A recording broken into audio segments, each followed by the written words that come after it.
Hey bitches, Slaps here. So, in the last episode we escaped from Midgar, back there, and now we're going into Count. This is going to be a very long-winded section of the game, quite honestly, but as far as the story goes, it's a major part of the game, okay? So basically this is going to fill in a lot of gaps, you know, as far as stuff that is, you know, in the game we don't really understand right now. History of Cloud with Sephiroth, as well as Tifa. So let's just get going. So this is just going to be, so they're in the inn, and this is just going to be Cloud telling his story, essentially.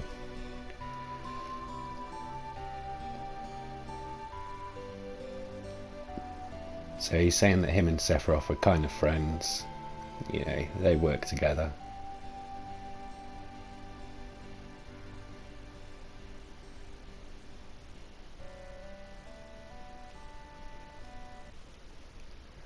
Here we go. So that's Sephiroth there on the right, and this will be the first time actually, I think, in the game that we actually see him, right? I think I'm right in saying.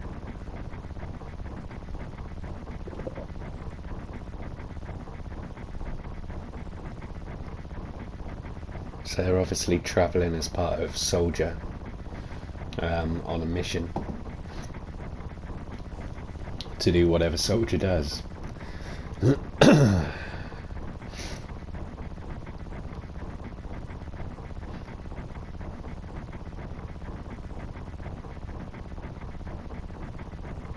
And without spoiling the story, like I've said in plenty of episodes before, if you're watching this, there's almost 100% chance, quite honestly, that you've played this game before. You know exactly what's going on. So this ain't really going to be much of a spoiler to anybody. But this whole story of Cloud's, yeah, you know, it might have a few inaccuracies, shall we say. Perhaps he's not remembering it exactly the way it was. That's all I'll say for now. Okay, so look at this big motherfucker we've got to fight right here. Look at Cloud, 140 hit points. Fucking useless. Luckily, Sephiroth's a beast, and any battles that you get in with these, it's just a formality, quite honestly. There's really nothing. So yeah, so Cloud saying that his strength is just incredible. So this is just the way Cloud remembers it. All right, it's not exactly how it went down. He thinks of Sephiroth as this huge, you know, overpowered fucking Superman, whereas he remembers himself as a very useless sidekick, essentially, kind of fucking Robin to his Batman, you know. Very weak and very worthless. Obviously we know that's not true. We know that's not true already. I mean, just from the stuff that we've done so far in the game with Cloud. You know, he's far from useless.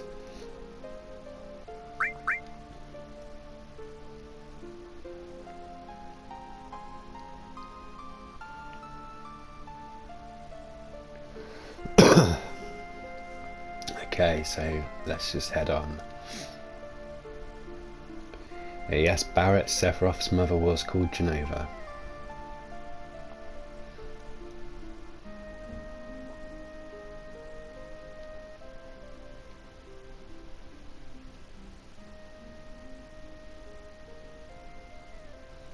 And he meets Tifa. Obviously they knew one another before. They grew up in this village as children together. Cloud left town to join Soldier, and now he's come back on a mission with Sephiroth and meets Tifa again. Again, like I said, some of this may not have actually happened the way Cloud remembers it. Okay, so it says you can visit family and friends, so why don't we do just that? let's go into Tifa's house. Really, just for a laugh. You don't have to do this. It's just funny. So you can go into Tifa's bedroom. Yeah, I went into your room, you dirty slut. I received orthopedic underwear. It's pretty funny. I'm just kidding. I'm just kidding. Don't think you can read the stuff on the desk there. That comes into play later. And I don't remember how to actually do the actual tune you need to do on this piano.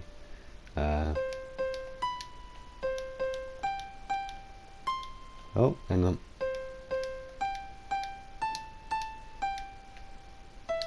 Oh. Sorry. You're not meant to play Twinkle Twinkle Little Star. There's actually a tune you're meant to play on there, and I'll look up how to actually do it exactly later on in the game when we actually need to. I don't remember now. Okay, so this is Cloud's house apparently. I don't want to talk about it because it's going to make this even longer than it needs to be.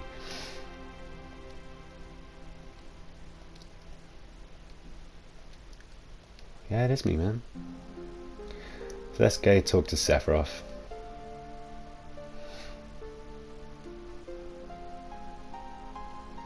And what do we do now? Get out of the way. Oh, we just had to talk to him again. Yeah, let's get some sleep. There's no real need to look around the village. There's absolutely nothing to there's nothing to do, there's no items to collect or anything. And even if there was, you know, remember this is all just a flashback. You know, this isn't happening now. So even anything that we were to collect, we wouldn't get to keep. So whatever. So there's Tifa in a sweet looking hat.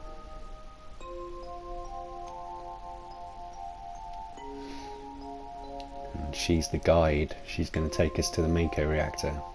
Mako. Look, I've heard some people say Mako. Thing is, you've got to remember, guys, this game came out long before, you know, games, certainly games like this, where characters had voices. Alright, so there was no one speaking the words, if that makes sense, in the game, so you never knew how to pronounce half of the names in this game. So I pronounce things the way I pronounce them, you pronounce them the way you do, whatever. Alright, so that to me is a Mako reactor was built in Mount Nebel. Alright. Someone else, it might be a Mako reactor that is built in Mount Nibel. Nibel or Nibel. I say Nebel, it's Nibelheim to me. Alright, it's the name of the town. It's whatever, alright. Same with Chocobo, okay? Chocobo, Chocobo, Chocobo, whatever, alright. I say Chocobo.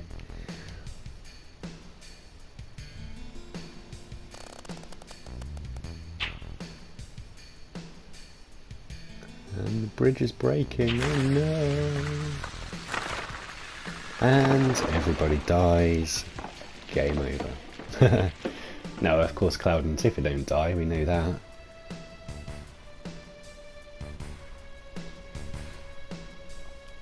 Otherwise they wouldn't be there to tell the story now, would they?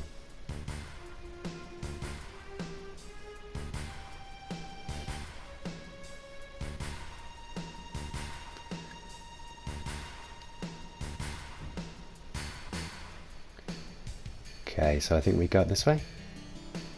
Into this cave up here. So just making our way to the Mako reactor. So yeah, this is all a flashback, but we do get to control Cloud. I suppose that's just the game's way of making it a little more interesting, other than sitting there, you know, just sitting here reading a story on screen for 15-20 minutes, however long this all takes. So yeah, we do actually get to control him, but you don't really get to do a lot. Drink coffee.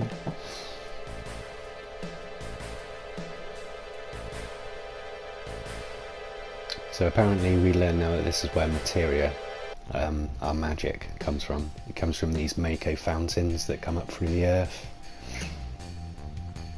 And that's what materia, yeah, the magic that we use is. It's basically a condensed ball of Mako.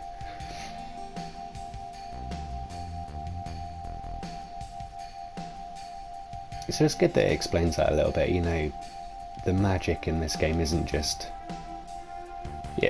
something that's just naturally occurring in the world for some strange, bizarre reason. You know, people can just use magic. You know, so it actually gives a bit of a backstory as to, you know, how that became about and how it actually works, which is pretty cool. You look at a game like Final Fantasy VIII, for example, where the whole magic usage in that game is totally different from this, and you can draw magic from the enemies. I never really understood that, and it's never really explained as to how for starters, how is that possible, and how is that a thing? So all of these beasts of the world are going around, you know, with so much magic stored inside them, and we've got the power to draw it out of them and then use it ourselves. A little weird if you ask me. The whole materia thing makes a whole lot more sense. Yeah, maybe that's just me. Don't get me wrong though, I didn't mind the whole drawing mechanism in Final Fantasy VIII. I thought it was a pretty cool little twist, and you know, it was decent. Not the best Final Fantasy game, we all know that. But you know, it's an interesting twist, it was a different dynamic. Get on there, Cloud. So we're just following Sephiroth into the Mako reactor here.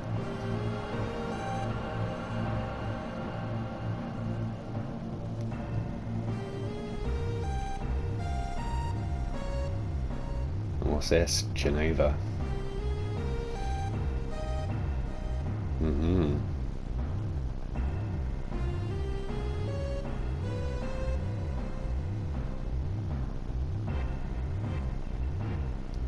Cloud, close the valve. It's like, why don't you do it? You just stood right there. You discovered the problem. Why can't you fucking do it?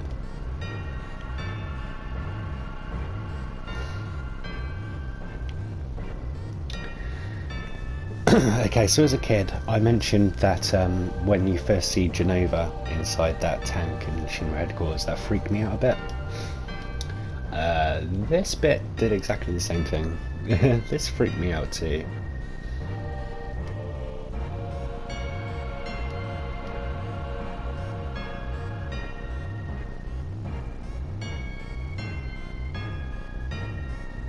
What the fuck is that thing?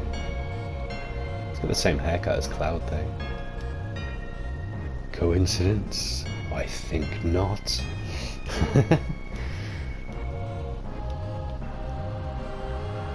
So essentially they're producing monsters.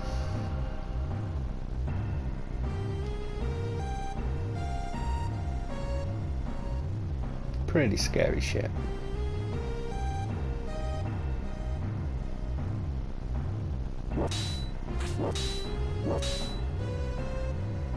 And Sephiroth's having a mental breakdown.